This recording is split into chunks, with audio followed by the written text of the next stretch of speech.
Hello, good morning mga kapaksew. Ayan, maaga tayong gumising parang mag-asikaso ng ating mga estudyante.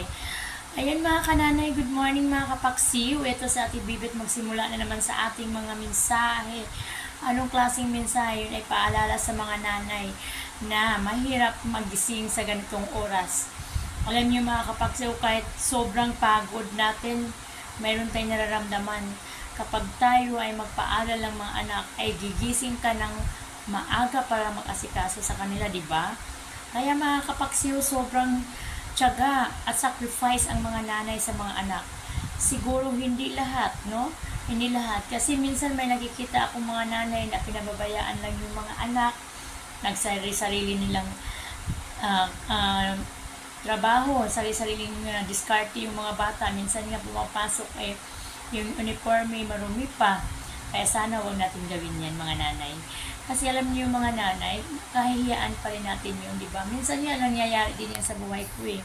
Kapag ako'y busy, yung mga anak ko, hindi ko sila naasikaso, ganun talaga. Pero hindi natin yan naman palagi. Minsan, ganun nangyayari. Aminado naman tayo. Pero kung maaari nga lang, no, kakayanin natin ang lahat. Kasi alam niyo mga kapagsew, ang lahat ng mga gawaing nanay ay gawain talaga natin yun. Kahit masama pa kami natin, parang gusto pa natin matulog, ay pilit natin gumising. Kaya mga kananay, mensahe ko po sa inyo ito. Alam niyo, sa totoo lang, ang mga kabataan ngayon, hindi tulad ng dati, na sila ay nag-asikaso sa sarili nila.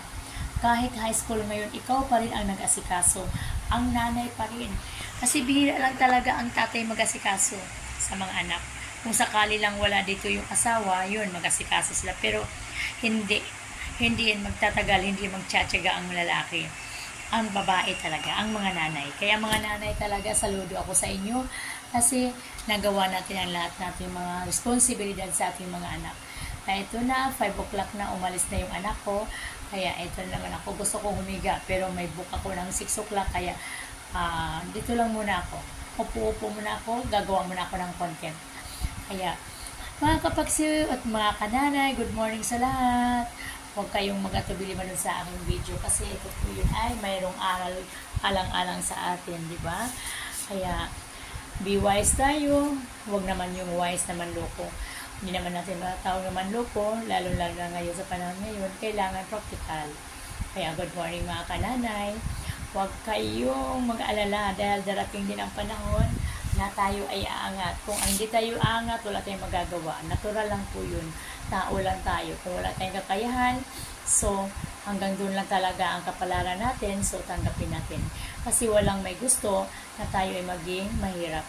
Natural. Gusto natin yumaman. Pero hindi na naman natin yan kailangan sa panahon ngayon. Kasi ngayon useless lahat kapag ikaw ay mangarap. Mangarap ka, yung simple lang, makabayad lang tayo ng mga utang, makabayad tayo ng mga responsibilidad. Yun lang po ang ating hinahangad sa buhay, mga kananay. Ay mga kananay, napunta na tayo sa ibang portion. Dito ulit tayo sa ating mga responsibilidad bilang nanay sa ating mga estudyante. Kaya, ang ating mga estudyante, sa umaga, magsasaing tayo, magluluto ng kanilang baonin at pakainin. Kasi, kapag hindi natin sila mapapakain, syempre magugutom yung mga bata, lalong-lalo nang walang mga baon. Kawawa, di ba? Kawawa talaga mga kapaksiw. Dahil ang mga kabataan, alam nyo noon, ako'y isang bata rin. Minsan kapag may kumakain, hindi lang ako tumitingin kasi naiinggit ako. Natural, bata tayo, takam. Kaya ang ginagawa ko, mag-iba ako ng akin. Ayaw ko nang sumama sa kanila, ayaw ko makisabay sa kanila. Natural, ako ay iba. Kaya, ganun lang talaga. Mga kapagsiyo, don't forget to subscribe my YouTube channel, Bibit Yabasa. Yan lang po ang aking mensahe. God bless us. Bye-bye.